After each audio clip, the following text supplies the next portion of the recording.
Son las 12, las 11 en Canarias. Más FM. Las 12 en punto de este martes 4 de junio, es mediodía. Hoy, como siempre hacemos los martes, hablamos de salud. Hablamos de salud. Hablamos de salud. Hablamos de salud. Hablamos de salud.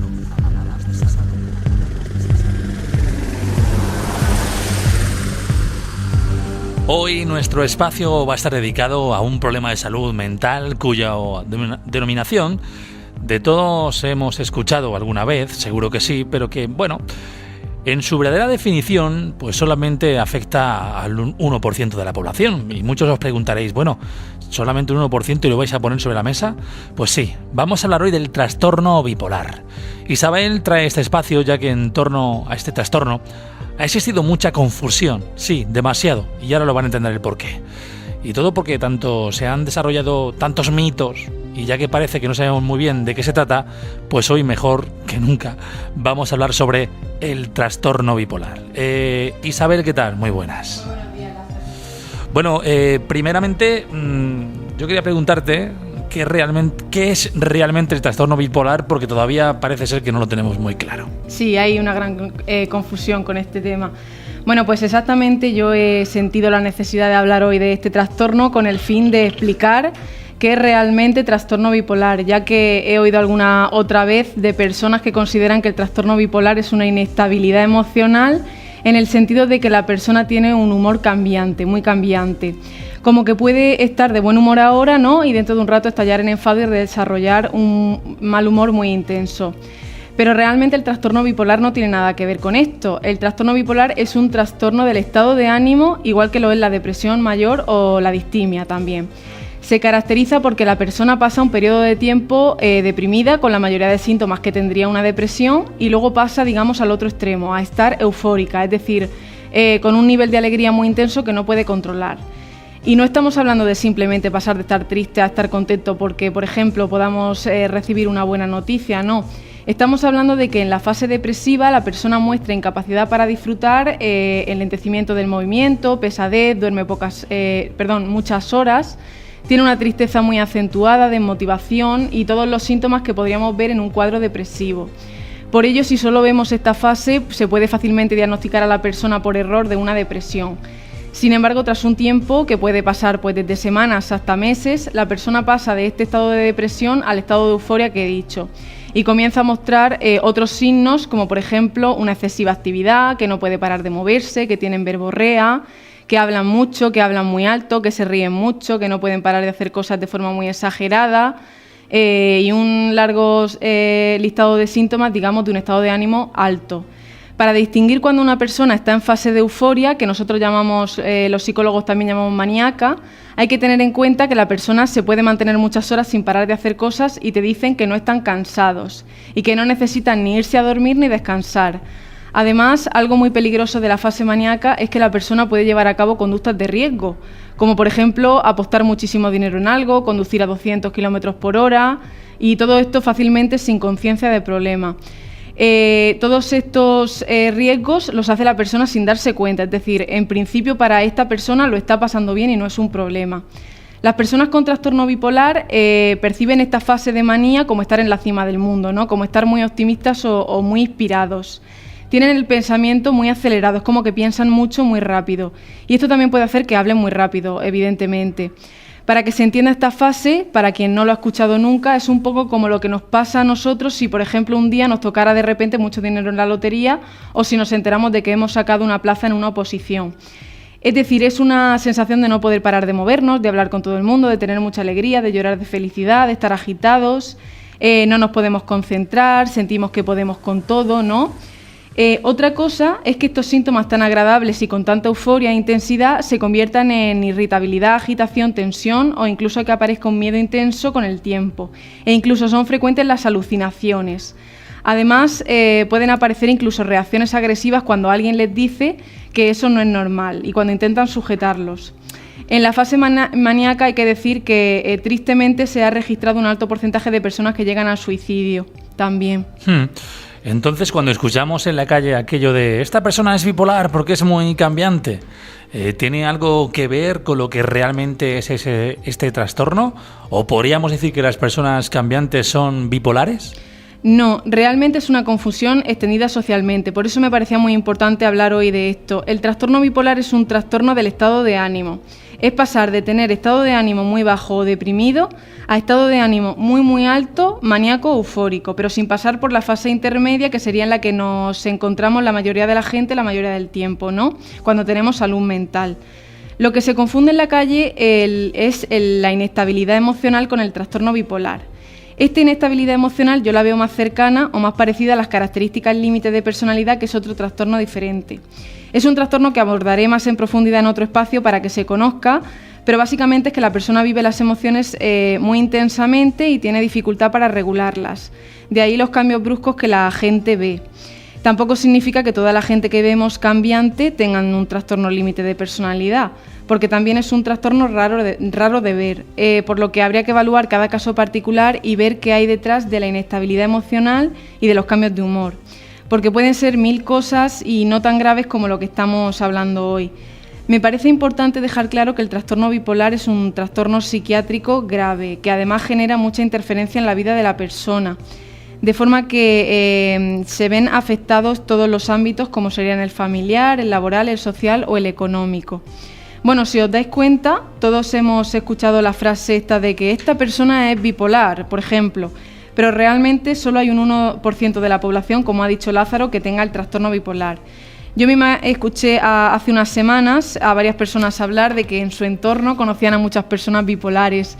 Por eso me parece muy interesante dar información de lo que es, porque en los casos de simple cambio de humor que vemos en la calle con tanta frecuencia, muchas veces son otros problemas psicológicos más fácilmente tratables y no tan graves, pero que también se puede requerir tratamiento psicológico. ¿Se sabe qué puede hacer que una persona desarrolle trastorno bipolar?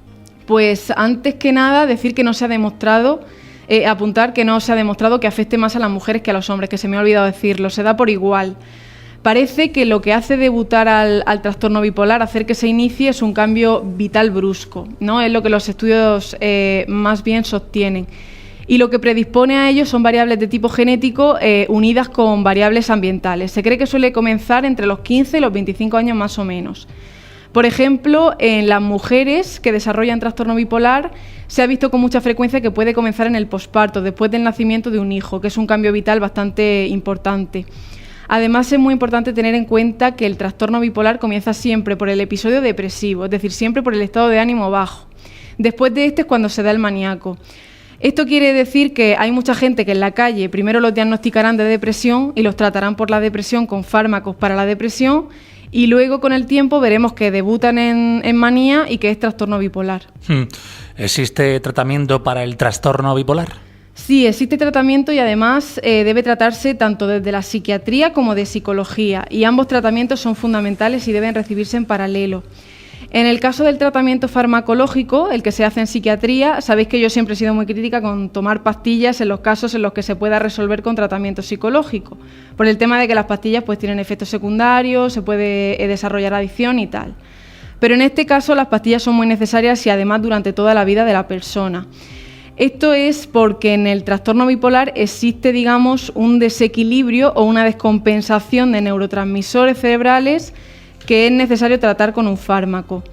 Un tratamiento que se suele utilizar es el litio, aunque no en todos los casos por los efectos secundarios que produce. Hay psiquiatras que comienzan recetando otro fármaco y solo recetan litio en el caso de que el primer fármaco que han recetado no funcione y sea estrictamente necesario.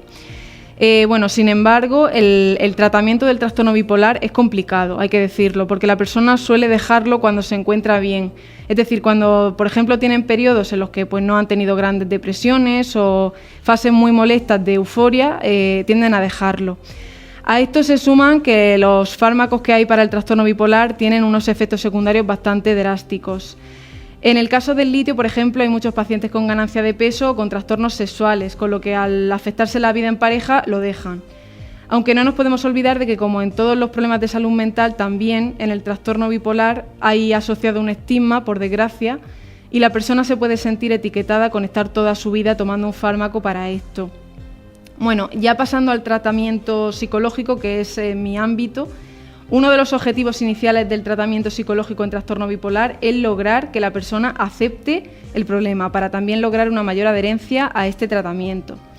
Se busca que la persona acepte que, aunque haya etapas de mayor estabilidad, digamos, el trastorno bipolar afecta toda la vida y, por tanto, los fármacos deben estar siempre presentes para evitar, en la medida de lo posible, virajes hacia la manía o hacia la depresión. Además, como se sabe que uno de los factores que pueden hacer que la persona entre en estas fases son los estresores o los cambios muy bruscos, tanto grandes como pequeños, lo que queremos es que la persona lleve una vida lo más estable posible. Sin sobresaltos, sin que haya algo que, digamos, los dispare hacia la depresión o hacia la manía. Por eso, normalmente en consulta se hace un registro de actividad diaria de la persona y se busca que viva en rutina, que siempre duerma a las mismas horas, que siempre coma a las mismas horas, para que no se altere sus ritmos circadianos, los ritmos de sueño. En cuanto a la terapia psicológica que se ha demostrado efectiva para el tratamiento del trastorno bipolar, está tanto la terapia cognitivo-conductual, que yo siempre menciono porque es la más efectiva, pero también está la psicoterapia interpersonal. La psicoterapia interpersonal se basa en que lo que está de base, digamos, del origen de la depresión y la euforia es que la persona ha vivido un cambio vital muy intenso, como por ejemplo sería la pérdida de un familiar o una persona por muerte o por una ruptura, un conflicto interpersonal, es decir, una disputa o una transición de vida, y debido a eso, digamos que la persona desarrolla el trastorno bipolar. Y también es un tratamiento muy interesante, con muy pocas sesiones y de alta efectividad. Oye, Isabel, te estoy escuchando y la verdad es que me ha cambiado radicalmente el saber o el pensar que sabía desde la ignorancia lo que es el trastorno bipolar. Me encantaba antes, hablando fuera de micrófono, cuando estábamos poniendo algunos ejemplos, y de niños, fijaros hasta dónde podemos llegar, ¿no? Sí. De pensar lo que es el trastorno, en este caso, el trastorno bipolar, que hasta los niños, algunas veces, le han dicho a sus propios padres, mi profesor es bipolar, ¿no? En algún momento que estaba, bueno, pues alegre y se tiene que poner serio, ¿no? En clase, y los niños dicen que es que mi profesor es bipolar. ¿Cómo es posible que lleguemos hasta estos extremos? Sí, hasta ese punto está extendido socialmente que el trastorno bipolar es como un cambio, que puede ser un cambio de opinión o un cambio de estar alegre a estar enfadado. Yo, una de las razones por las que pensé en hacer este espacio es porque, fíjate que el trastorno bipolar solo tiene un 1% de frecuencia en la población, pero está tan extendido el decir que tal persona tiene trastorno bipolar que dije, voy a aclarar lo que es, porque yo misma entre adolescentes frecuentemente encuentro, es que tengo un profesor que es bipolar, y dices, tu madre mía, si este supiera lo que es bipolar. Qué fuerte. Sí. Es así. Sí. Bueno, pues esperamos que se haya quedado más o menos claro, aunque quitarnos quizás la palabra bipolar, que la tenemos tan frecuente, ¿no? Muchas veces, incluso los niños, ¿no? Que lo cogen en sus comentarios y en su día a día, ¿no? Incluso con los padres o ya con los mismos ejemplos que hemos puesto de profesores. Es bueno saber entonces de qué trata este trastorno bipolar. Bueno, de estos temas y de otros, Isabel Fernández, si quisiéramos hablar contigo, ¿dónde lo podemos hacer? Pues como siempre podéis encontrarme en consulta de psicología en Policlínica Cedejín, y también podéis escribirme a través de la página de Isabel Psicología, que tenemos no solo para que podáis pedir información de este y otros trastornos, sino también para que podáis sugerir cualquier tema que queréis que se trate aquí los martes. Muy bien. Pues Isabel Fernández, psicóloga, que cada martes nos acompañas aquí, muchas gracias y hasta la próxima semana. Hasta el martes que viene.